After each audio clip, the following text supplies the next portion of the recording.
Tomo tercero de las visiones y revelaciones de la beata Ana Catalina Emmerich.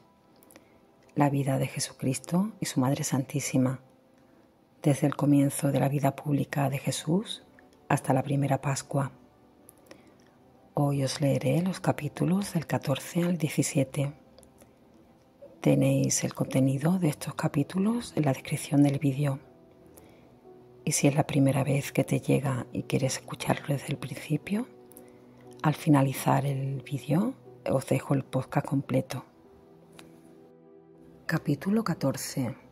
Jesús habla con Eliud, de Joaquín y de Ana. Jesús habló mucho con Eliud de la santidad de Joaquín y de Ana y de la concepción sobrenatural de María bajo la puerta dorada de Jerusalén. Le declaró que él no es nacido de José, sino que, según la carne, lo es de María Virgen, y que ésta fue concebida de aquel germen puro que se le quitó a Adán antes de caer en la culpa, germen que llegó a través de Abraham, de José en Egipto, y por medio de éste al arca de la alianza, y desde allí a Joaquín y a Ana. Jesús le declaró que para salvar a los hombres había aparecido él en toda la flaqueza propia del hombre, sintiendo y probando todo como hombre, y que sería elevado como la serpiente de Moisés en el desierto, sobre el monte Calvario, donde el cuerpo del primer hombre había sido sepultado. Le declaró lo que debía padecer y cómo serían de ingratos los hombres para con su Redentor. Eliud preguntaba con ánimo ingenuo y sencillo. Entendía estas cosas mejor que los apóstoles al principio y lo entendía todo más espiritualmente. Con todo, no podía comprender de qué modo se desarrollarían los hechos. Por eso preguntó a Jesús dónde estaría su reino, si en Jerusalén, en Jericó o en Engadi. Jesús le contestó que donde él estaba también su reino, y que por lo demás no tendría él un reino exterior. El anciano Eliud hablaba con Jesús con mucha sencillez y naturalidad, y le contaba muchas cosas de María, como si Jesús no las supiera. Jesús le escuchaba con mucho amor. Eliud le hablaba también de Joaquín y de Ana, de su santa vida y de su muerte. Jesús añadió en esta ocasión que ninguna mujer hasta entonces había sido más pura que Ana, y que después de la muerte de Joaquín casó 2 veces por voluntad del cielo. Debía cumplir y llenar el número establecido de frutos de la bendición recibida. Cuando Eliud se refirió a la muerte de Ana, yo tuve una visión.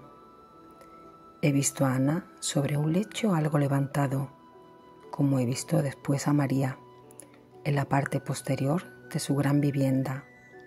La vi muy animada, conversando, como si no estuviese por morir. La vi bendecir a sus hijitas y a los demás que estaban en la parte anterior de la casa. María hallábase en la cabecera del lecho y Jesús a los pies. He visto cómo bendecía a su hija María y pedía la bendición de Jesús, que ya era un hombre y tenía una barba incipiente. La he visto después hablando alegremente. La he visto mirar a lo alto. Se puso blanca como la nieve y aparecieron algunas gotas como perlas sobre su frente. Entonces no pude contenerme y exclamé: «Se muere, se muere». Y en mi angustia pretendí tomarla en mis brazos. Parecióme que ella se venía en mis brazos, y al salir de mi éxtasis creía tenerla aún en mis brazos. Eliud contó aún muchas cosas de la juventud de María en el templo. Vi todo esto en cuadros y en figuras. Supe que su maestra Noemí era pariente de Lázaro, esta mujer de unos 50 años, y todas las demás que estaban en el templo eran esenias. María aprendió de ella a bordar y a tejer. Desde niña iba siempre con Noemí cuando ésta purificaba los vasos de la sangre del sacrificio y recibía parte de la carne de los sacrificios, que luego partía y preparaba para los que servían en el templo y para los sacerdotes, pues éstos recibían su parte de alimento de los sacrificios. Más tarde, he visto a María ayudar en todos estos menesteres. He visto que Zacarías, cuando estaba de turno en el templo, visitaba a la niña María y que Simeón la conocía. De este modo, yo veía el andar y servir de María en el templo a medida que Eliud se lo contaba a Jesús. Hablaron también de la concepción de Jesús y Eliud contó la visita de María a Isabel y dijo que María había hallado un pozo, el cual pude ver yo también. En efecto, María con Isabel, Zacarías y José fueron a una pequeña posesión de Zacarías, donde faltaba el agua. María se alejó solamente delante del jardín con una varita y rezó. Al tocar la piedra con la vara, brotó un hilo de agua, que luego engrosó rodeando una pequeña colina. Zacarías y José acudieron al lugar, removiendo la colinita con la pala. El agua brotó con mayor caudal y se encontraron con una fuente y pozo de agua excelente. Zacarías vivía al mediodía de Jerusalén, a unas 5 horas de camino hacia el oriente. En estas y semejantes conversaciones estuvieron Jesús y Eliud, y éste honraba a Jesús gozosa y sencillamente, pero solo como un hombre elegido y extraordinario. Una hija de Eliud vivía en una gruta del lugar, alejada de allí. Los esenios que vivían en esta montaña eran unos 20. Las mujeres vivían separadas, de 5 a 6, agrupadas entre sí. Todos veneraban a Eliud como a su jefe y se reunían todos los días con él para la oración. Jesús comió con él pan, frutas, miel y pescado, todo en pequeña cantidad. Los esenios se ocupaban en el trabajo de la huerta y el tejido. La montaña que habitaban era la punta más alta del conjunto donde Nazaret estaba edificada, aunque estaba todavía separada de la ciudad por un valle. Del otro lado había una pendiente, llena de verdor y de viñedos. En el fondo de la pendiente, a donde pretendieron los fariseos precipitar a Jesús, había una cantidad de desperdicios, huesos y basura. La casa de María estaba delante de la ciudad, sobre una colinita, de modo que una parte entraba como gruta en la misma colina.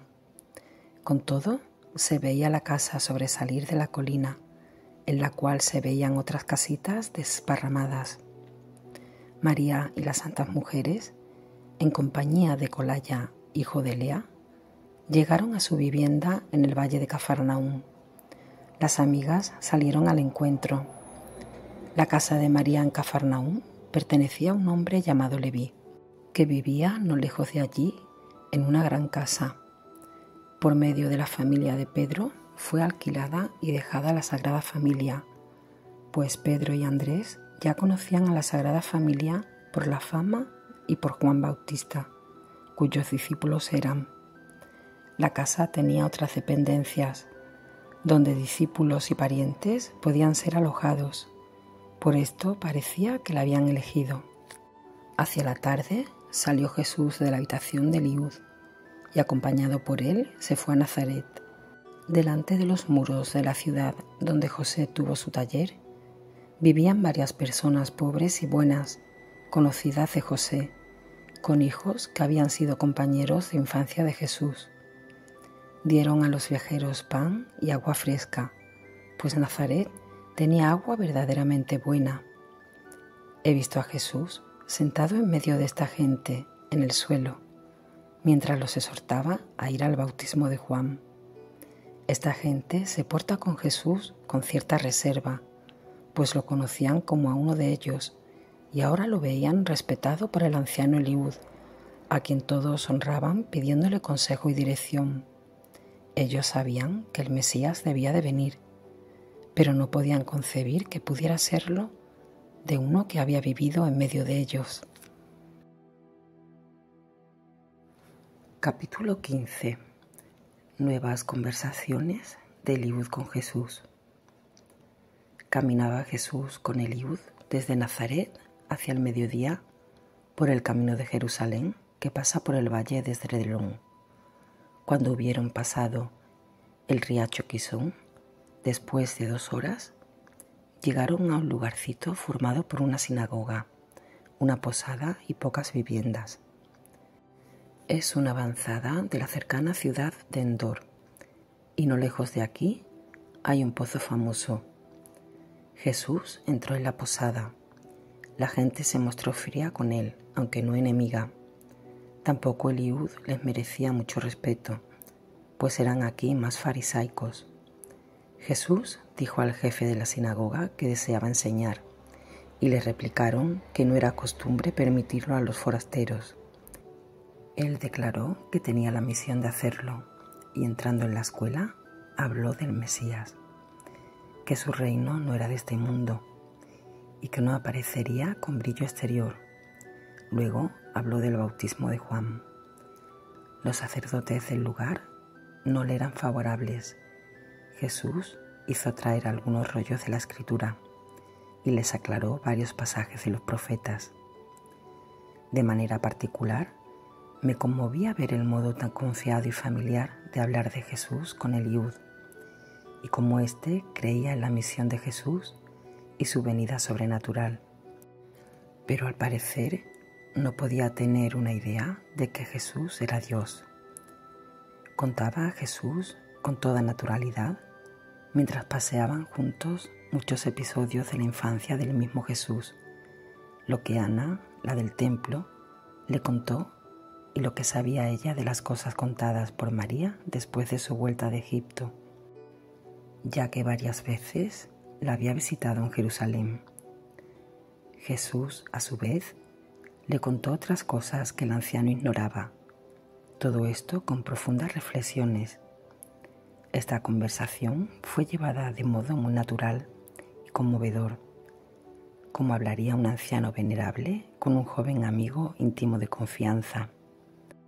Mientras Eliud contaba estas cosas, yo las veía en cuadros y me alegraba muy de veras al comprobar que eran las mismas que había visto y oído en otras ocasiones, excepto lo que a veces había olvidado en parte. Jesús habló también a Eliud de su viaje al bautismo de Juan. Este había reunido a mucha gente, citándola al lugar de Ofra, pero Jesús le dijo que pensaba ir allá solo, atravesando Betania, pues deseaba hablar con Lázaro antes. En esta ocasión mencionó a Lázaro con otro nombre, que ya he olvidado, y habló del padre de Lázaro y del cargo que había tenido en una guerra. Dijo que Lázaro y su gente eran ricos y que ofrecerían todo su haber para la obra de la redención. Lázaro tenía 3 hermanas, la mayor Marta y la menor Magdalena, y otra mediana, que también se llamaba María. Esta última vivía retirada, escondida en casa, porque era tenida por idiota. Llamábanla María la Silenciosa. Jesús dijo a Eliud que Marta era buena y piadosa y que le seguiría con su hermano Lázaro. De María la Silenciosa dijo que tenía un gran espíritu y gran entendimiento para las cosas de Dios, que para su bien se le había quitado el entendimiento de las cosas del mundo, que ella no es para el mundo, que tiene vida interior y no comete pecado. Cuando hable con ella, entenderá aún los grandes misterios.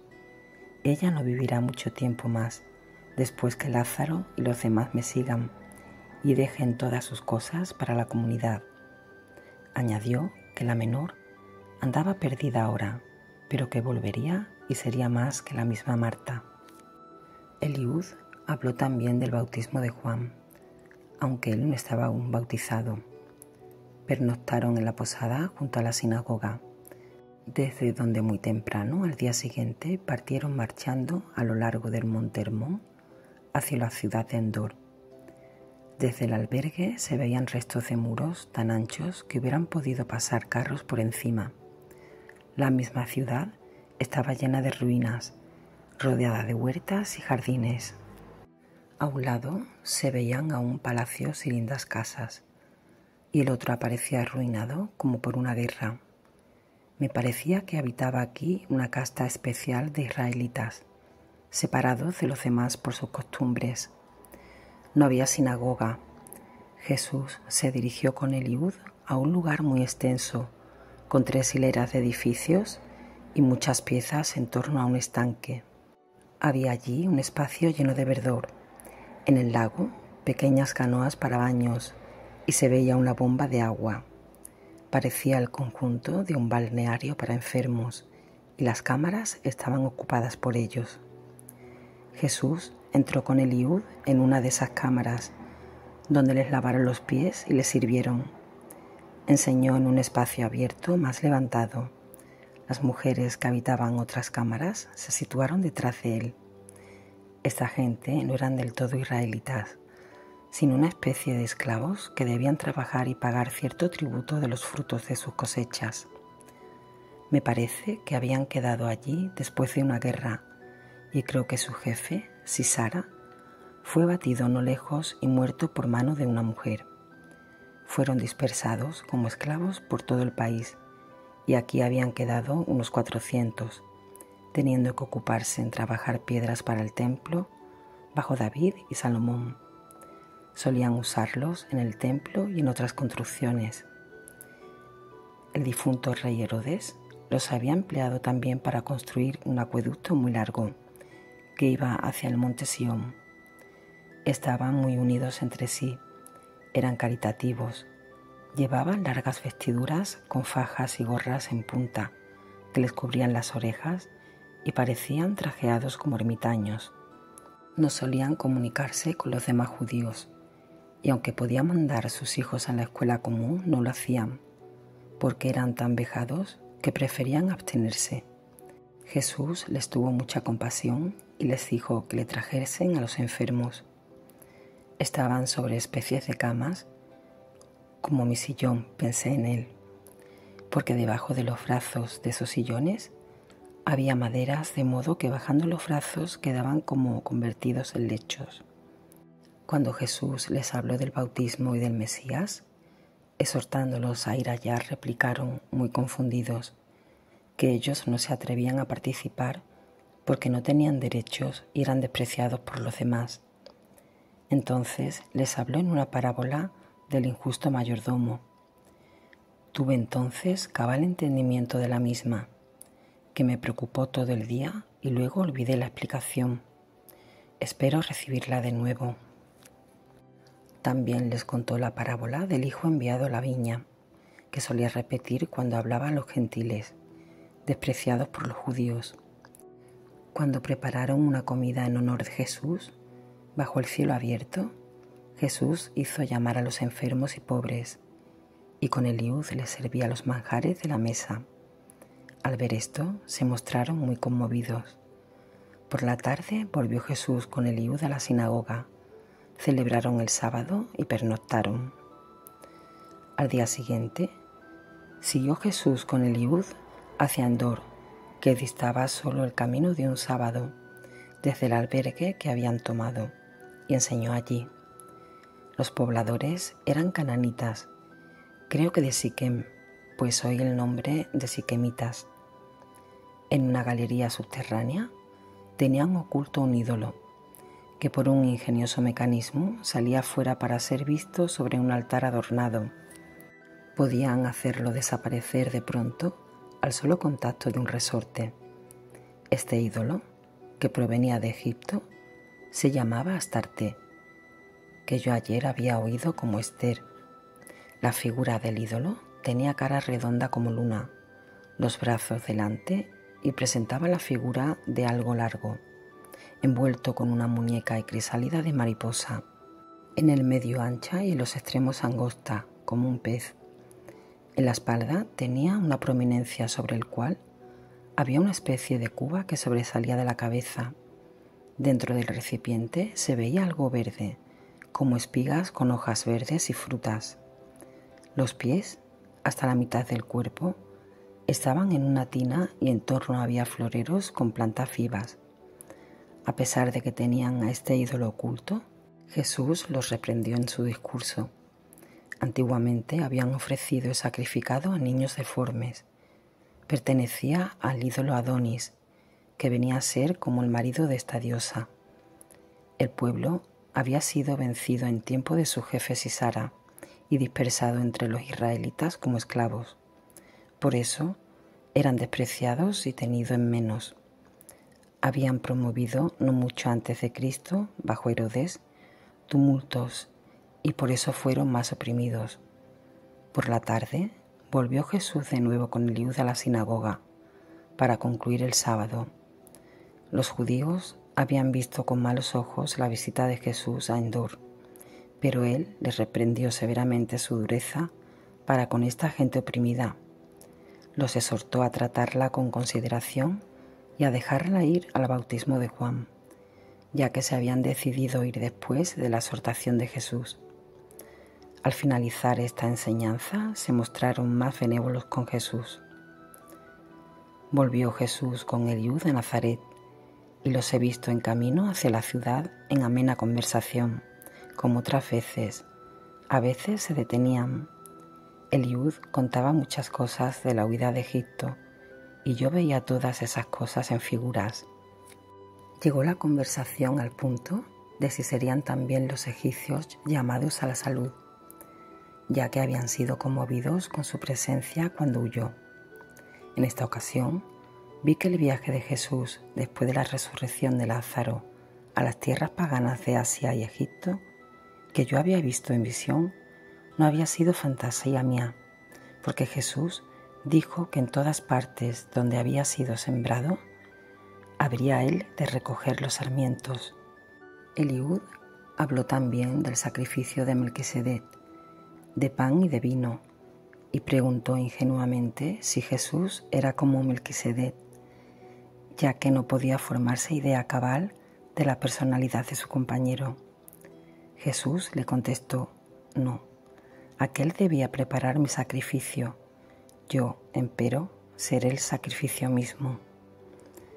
En esta conversación oí también a Noemí, la maestra de María en el templo. Era tía de Lázaro, hermana de la madre de Lázaro. El padre de Lázaro había sido hijo de un príncipe sirio. Había servido en la guerra y recibido en premio vastas posesiones. Su mujer había sido una distinguida judía de la familia sacerdotal de Aarón de Jerusalén, emparentada con Ana por medio de Manasés. Tenían 3 castillos, uno en Betania, otro en Herodión y un tercero en Magdala, en el mar de Tiberíades, no lejos de Gabara. Se habló del escándalo que daba María Magdalena y del dolor que causaba a su familia. Jesús se hospedó con Eliud en una casa donde se encontraron con los 5 discípulos, otros esenios y varias personas que pensaban ir al bautismo de Juan. Se reunieron allí otros publicanos de Nazaret que querían ir al bautismo de Juan. Algunos grupos habían partido en esa dirección. Capítulo 16. Jesús en Nazaret. Jesús enseñó nuevamente por la mañana. Acudieron 2 fariseos de Nazaret, los cuales lo invitaron familiarmente a acompañarlos a la escuela de Nazaret, ya que habían aprendido tantas cosas de él, rogándole les explicara acerca de los profetas y sus palabras. Jesús los siguió hasta la casa de un fariseo, donde estaban reunidos muchos otros. Llevaba consigo a sus 5 discípulos. Los fariseos se mostraron amigos, y él les habló en tan bellas parábolas que ellos manifestaron gran alegría y le llevaron a su sinagoga, donde había mucha gente. Él les habló de Moisés y les explicó muchas palabras de los profetas sobre el Mesías. Pero cuando les dio a entender que él era el Mesías, se escandalizaron. Con todo, le prepararon comida y pasó la noche con sus discípulos en un albergue cerca de la sinagoga. Al día siguiente, enseñó a un grupo de publicanos que iban al bautismo de Juan y les expuso la parábola del grano de trigo que debe ser enterrado. Volvieron a escandalizarse los fariseos y comenzaron a referirse al hijo del carpintero José. Le echaron en cara su compañía con publicanos y pecadores, y él les respondió severamente. Le hablaron también de los esenios, diciendo que eran unos hipócritas que no vivían según la ley. Jesús les replicó que seguían mejor la ley que los fariseos, añadiendo que hipócritas más bien podían ser llamados los fariseos. Originóse la conversación sobre los esenios porque Jesús bendecía a los niños y era costumbre de los esenios bendecir las cosas y personas. Cuando Jesús salía o entraba en las sinagogas, acudían las mujeres presentándole sus criaturas para que las bendijera. Los niños permanecían quietos y sosegados cuando los bendecía, aunque lloraban antes desaforadamente. Las madres le pedían que bendijera a sus hijos y observaban si se mostraba orgulloso al ver cómo se callaban. Traían algunas criaturas que sufrían espasmos y no podían tranquilizarse, y apenas los bendecía se aquietaban. He visto que salía de algunos de ellos como una niebla oscura. Jesús le ponía las manos sobre la cabeza y los bendecía, al modo de los patriarcas, con 3 líneas, desde la cabeza y de ambos hombros hasta el corazón, donde convergían las líneas. A las niñas las bendecía sin poner las manos sobre ellas. Les hacía una señal sobre la boca. Yo pensaba que era para que no hablasen tanto, pero creo que debían cerrar algún misterio. Pernoctó con sus discípulos en casa de un fariseo. Capítulo 17. Jesús confunde a los sabios de Nazaret. A los 5 discípulos se han añadido 4 parientes o amigos de la Sagrada Familia. Uno de ellos era descendiente de Ruth, que habíase casado con Booz en Belén. Había en Nazaret 3 jóvenes de familias ricas, conocidos de Jesús, delicados y bien educados. Los padres, que habían oído la predicación de Jesús, convencidos de su sabiduría, persuadieron a sus hijos que hicieran una tentativa con Jesús, que le ofrecieran dinero para que él los recibiese en su compañía, pudiesen oírle y aprender su ciencia. Estos padres estimaban mucho a sus hijos y pensaban que Jesús no tendría reparos en recibirlos como maestro e instructor de sus hijos.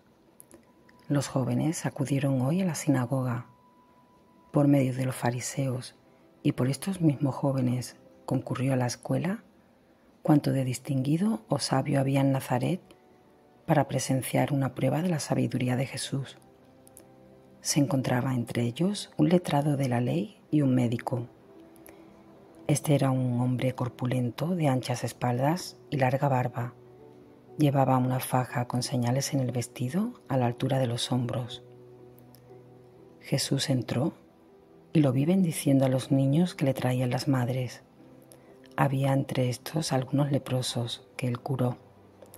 Cuando predicaba, los sabios le interrumpían, intentando envolverle en sus preguntas y cuestiones. Pero a todos los fue confundiendo con sus respuestas y aclaraciones. Las afirmaciones del letrado las contestó con citas de Moisés, y cuando se trató del divorcio fue decisivo. Si el hombre no puede vivir con su mujer o viceversa, pueden separarse, pero permanecer un solo cuerpo y no pueden casarse de nuevo, mientras viva uno de los dos. Esta doctrina no gustó a los fariseos ni a los judíos en general. El médico preguntó si Jesús sabía quién era de naturaleza húmeda o seca, bajo qué constelación ha nacido cada uno, qué clases de hierbas habría de dar a uno y a otro según su temperatura, y cómo estaba constituido el cuerpo humano. Jesús le respondió con gran sabiduría.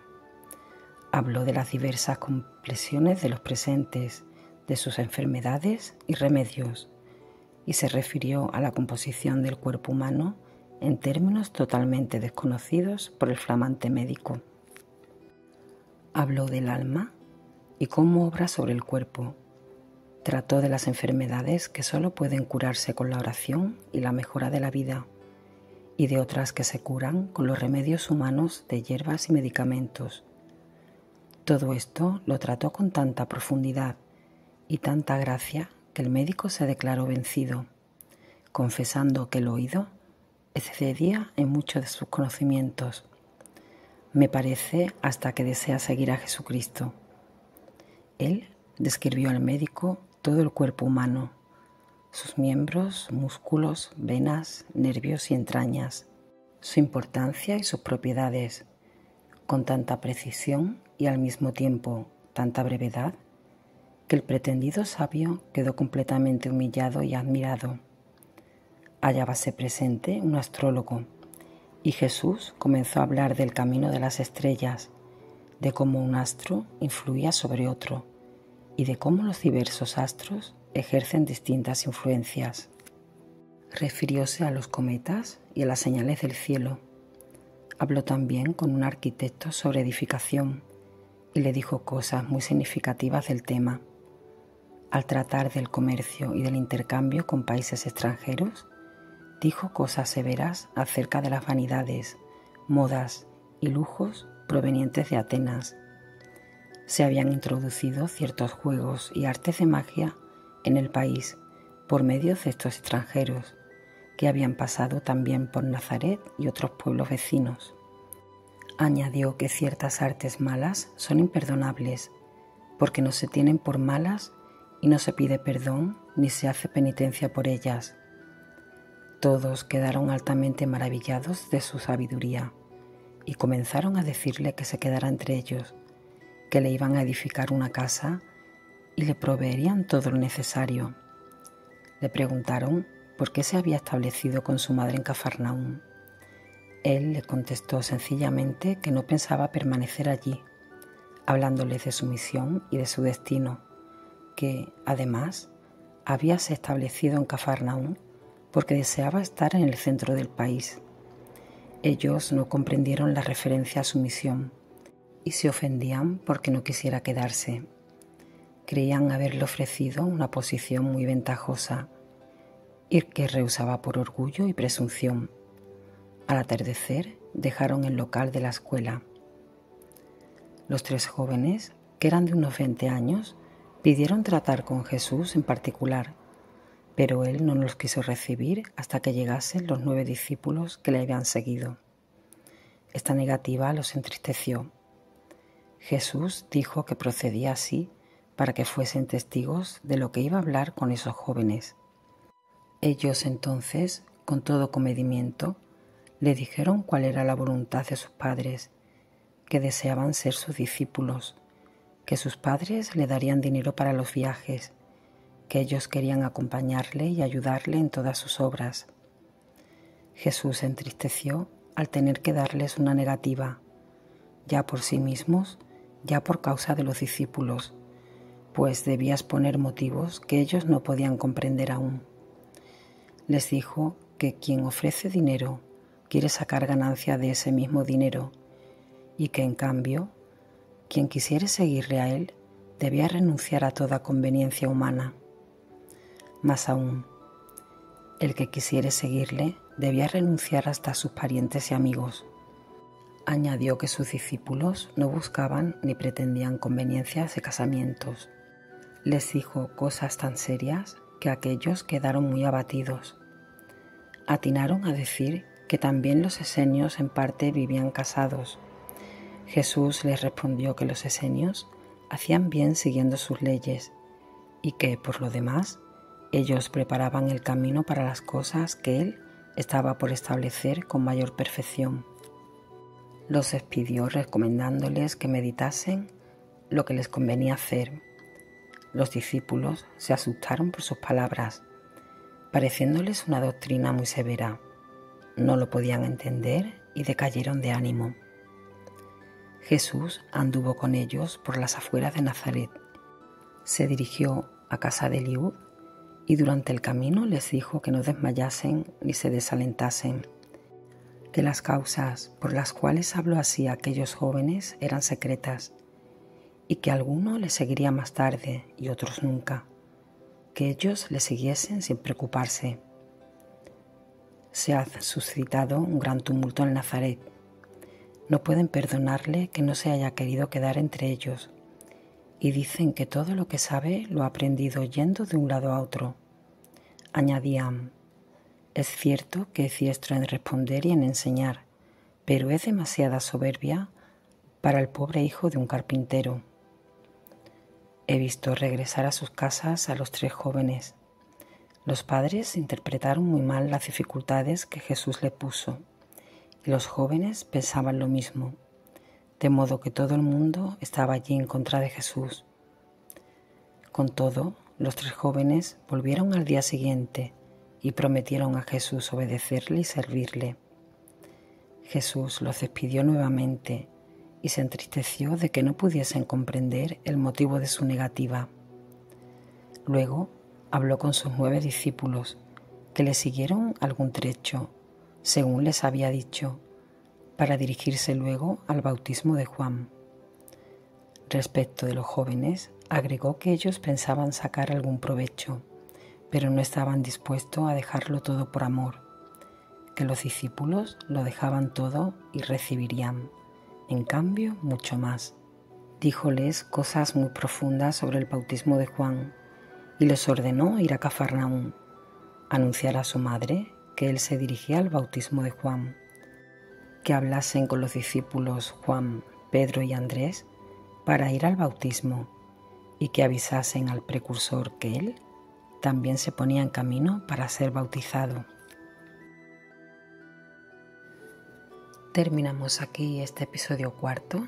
Espero que os esté gustando esta vida no pública de Jesús, puesto que no figuran en los evangelios, sino que son visiones de la beata Ana Catalina Emmerich. Y os espero el próximo domingo, si Dios quiere, a la misma hora, a las 10 de la noche, hora española, donde os leeré algunos capítulos como Jesús se transfigura delante de Eliud, Jesús habla contra los vicios de Herodes, María la Silenciosa, la llegada de María y las santas mujeres, Jesús marcha con Lázaro, el bautismo de Juan. Os recuerdo también que ya a partir de hoy ha empezado la novena Nuestra Señora del Carmen. La tenéis en el canal. La voy a subir todos los días de la novena a partir de las 12 de la mañana, hora española. Os dejo en la pantalla tanto el primer día de la novena de hoy como el podcast completo de esta narración. Que Dios os bendiga.